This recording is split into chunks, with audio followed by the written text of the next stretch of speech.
I'm back. Hey, look, whether they like it or not, they gonna let me be great today. Let me get to the crib.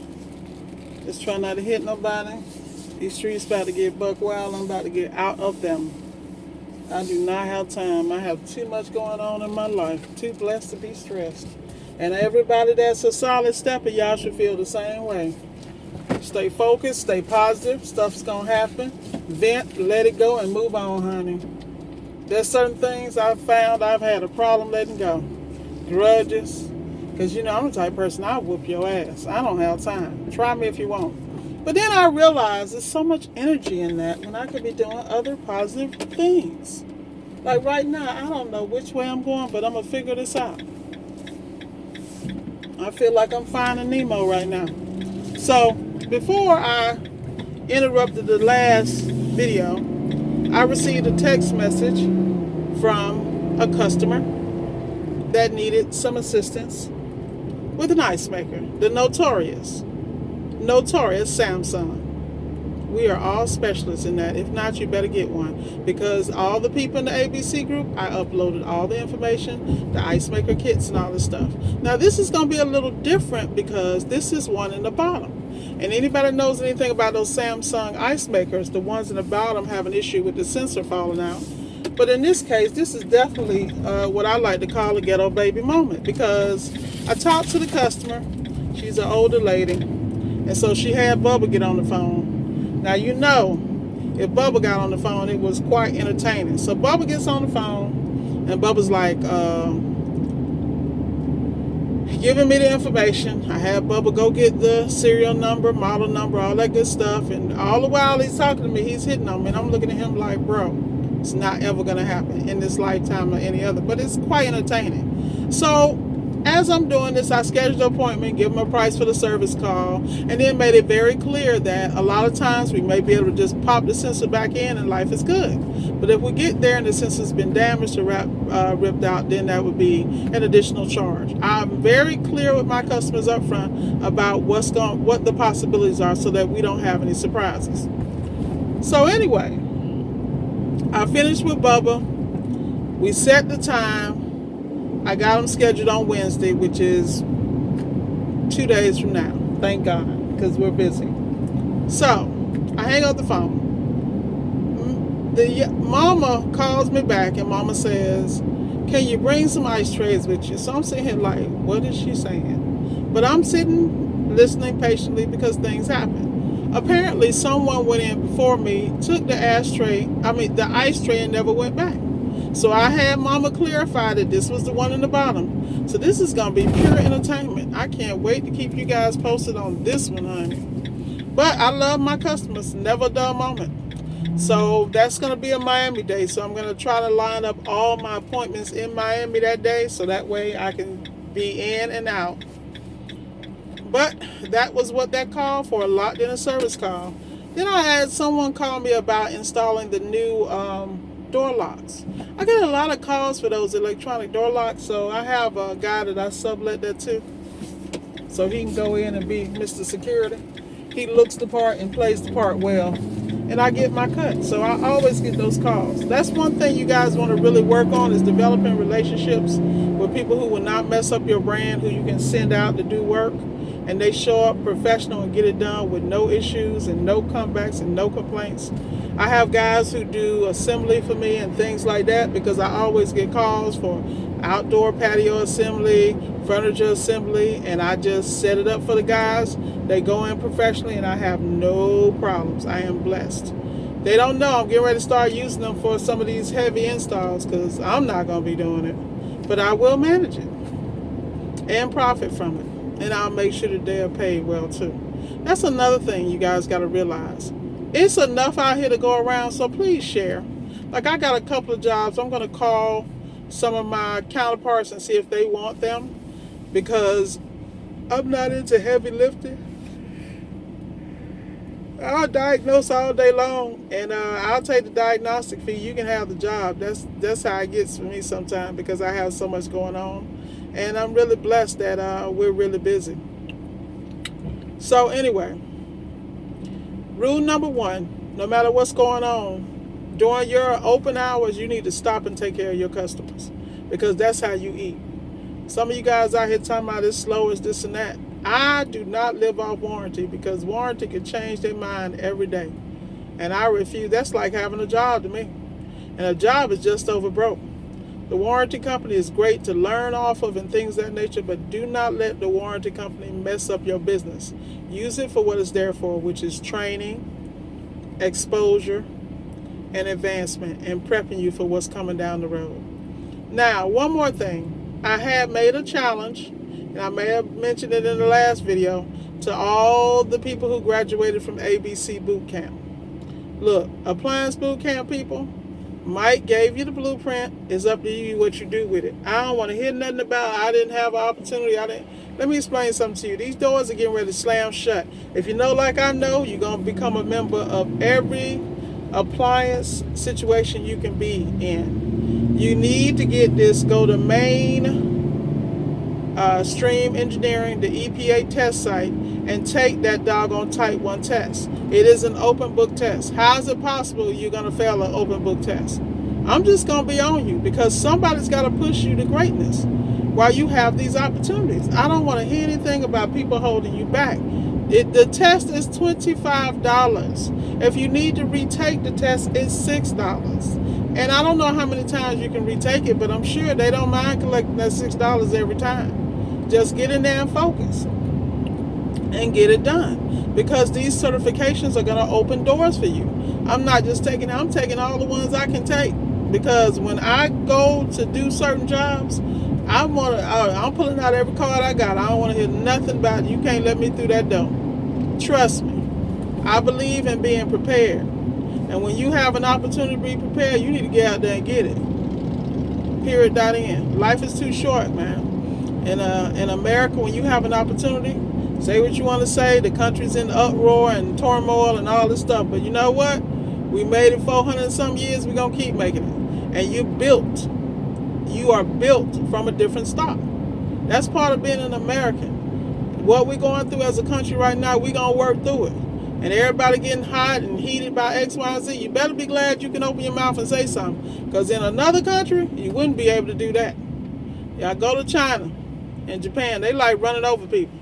You know what I'm saying? With tanks. So at the end of the day, practice your freedom, practice your right to vote, voice your opinion, but you need to make sure you are a business owner and you are contributing, so that those doors that have been closed will be slung open, and when they open, you better run through them, because you better believe I'm getting ready. I got my Nikes on, boo. Oh, really Pumas, because I'm a Puma chick, but hey. Anyway, I'm getting off the soapbox. Let's see what good book I'm going to leave you guys with today. I need to really post my book list. My book list is like 250 books. It really is. Let me think of a good one. I had to think of a good one. I did say Good to Great last time. Please get that book, Good to Great, by Jim Collins. That is the bomb. There's a book called Rework. You guys really need to get that one. It talks about restructuring your business. Like, people never understand how I get COD. Well, I came in the door trying to make money, not friends. So I made sure I signed up for let me tell you something. When COVID-19 was popping, everybody was shying away from work. I was going in and filling in those spaces. I got hooked up with Lowe's. I got hooked up with Home Depot. I got hooked up with all these referrals, these guys that needed somebody to come and handle the lightweight. And every opportunity, I didn't turn nothing down. So now I'm in the top rank. I get hit every day with multiple options. Right now, I'm trying to figure out how I'm going to stage all this work, but hey, I'm not going to complain about it. I'm just going to be professional. I'm going to schedule appointments that can be kept, do the research, and be prepared to get in these customers' houses, get the work done, and get the heck out. I mean, that's just all you can do, because there's too many people who don't have business. And then when I make the money, let's talk about that. When you make this money, you need to have somewhere for this money to go. Mike talked very clearly about the 5 accounts. You need to have them 5 accounts all day long. See, I don't have the pressures of having a family, other responsibilities. I got a lot of my debt under control before I walked into this. I understand some people didn't move like that, and there's nothing wrong with that. You move how you move, but you got to have the outcome that's going to work for you. So, for instance, I am very clear about tax liens. I'm very clear about Section 8 in investing. See, there are things that I already have in place, and the reason I have them in place because I need my money to go somewhere. Dang it, I'm already home. Don't even know it. Oops. I done got carried away with y'all. So what you want to do is you want to have a place for your money to go. And you need to make sure your money's working for you. That's rule number 1. So you're making this money. And like all my customers, I do not take payments in cash. You can give me a tip or something. I like that, but do not pay me. I had one lady pay me in cash. I almost had a heart attack. Because first of all, I wasn't trying to. I like to track my money because I'm like anybody else. I get some coins in my pocket, they gone. Don't put it in my hand because it's gonna be a problem. I don't know where it is. By the time I get home, I done spent all that. You know, so we all have the same challenges. The key is put it out of your way. Like I make sure it goes into the account. Blah blah blah. Then I go home, I do whatever I need to do as far as structuring and moving stuff around. And at the end of the day, you need to get versed on where the money's going to go when you make it, how you're structured for your taxes, and you need to be set up properly. Number 1, if you're not in QuickBooks, you need to get in QuickBooks because QuickBooks will tell you where stuff goes. People are like, why I want to do QuickBooks? Why I want to do this? Let me explain something to you. You want to do QuickBooks because QuickBooks is for the people who don't know nothing. I hate to say it that way, but like for instance, you know, you want to become an entrepreneur and get the most out of these taxes, you need to do QuickBooks. Because if you do QuickBooks, then they give you a hint about what's a write-off, what's not a write-off, what's, you know, and that way you don't feel ignorant or stupid. Y'all see me backing up. Y'all know I will get y'all. I'm backing up in front of the palace. Yes, yes, yes. I am going to go in here, get this paperwork done because guess what? Miss Ward still got to get to the gym. My gym has opened up and ooh, it's time to get sexy back. So, as far as taxes, you want to make sure you get into QuickBooks. And look, YouTube University. You know, you gotta understand because you don't want to be looking for this money. You don't want these people coming to look for you. When they look for you, your stuff need to be in order. You know, if you start a business, usually the first 2-3 years they let you pass, but that gives you time to figure out what you're doing. There's nothing wrong with not knowing. You think I was born knowing this? No, I came straight from the hood. Do you hear me? Straight from the hood. In fact, part of me still there. But it's okay. You can't knock where you came from. It's where you're going. So what you want to do is, number 1, understand tax and understand tax code. It's not as difficult as you think. It's really plain English. I know people who download the tax code and tax book and read it. Now, I'm not that person. Now, you can read it to me or something like that. There are a lot of books, 475 deductions, been out forever. All you got to do is a little bit because as you do a little bit, it'll become second nature. Start taking pictures of all your receipts and uploading. If you don't have QuickBooks, have a file in OneDrive. Come on, man. Everybody got Google Cloud, Samsung Cloud, or OneDrive. Start doing those practices on a daily basis. And you got to keep your stuff in order because there's nothing more frustrating looking for something you can't find. Upload, label it. Upload, label it. If you don't know how to do it, go to YouTube and watch some of the videos because there are enough videos that teach you how to use OneDrive, QuickBooks, all that. Okay, that's the first thing. The second thing is figure out where your money's going. Because let me tell you something. Cut your expenses. When you have a business, you don't have a life. You don't have time. Look, all these people that want to go out and parlay and fake the funk. No. Miss Ward can't ride around in the 2020 ProMaster out here playing. And I'm only riding this way because I structured it in such a way that everything I'm spending in regards to this 2020 is a tax write-off. Do it by the book. It's not that difficult. I made sure I got a business lease, and the reason I got a business lease was because I knew I was going to write it off. Anything I spend with the truck comes directly from the company credit card. So everything is in order and it's habit, whether it be gas or anything else. And then going back to this credit situation, I have told you guys over and over again, get your business credit in order. While you're doing business, time is going to pass. You can go get your little Quill account. You can get your Granger account. You can get your Home Depot account through Supply Works, Home Depot Industrial. All these people will sign you up with a $300, $400, $500 limit. Some of them are $1,000 or more. You can get you Staples. Quill and Staples are basically the same company. And then let's not even talk about Home Depot's affiliates. You got all these companies that are affiliated with Home Depot that you can open accounts with. Get your Sherwin-Williams account. I always tell people there's a list of net 30 vendors you can start with. And you want to start them because when you need some, you'd be surprised. If I need some parts, sometimes they're on Granger, sometimes they're on Home Depot. They're everywhere. I looked at Quill, and Quill had the nerve to have the blue rollers for the Samsung. That lets you know how popular they are. They also have the heating element. Why do they have that at Quill.com? Because somebody's buying it somewhere. So this is what I'm trying to get you guys to understand. Oh yeah, let's not forget Uline. You got to get out here and get these programs set up so that your business will grow, because you should not be spending your own money. Part of the problem is you robbing Peter to pay Paul.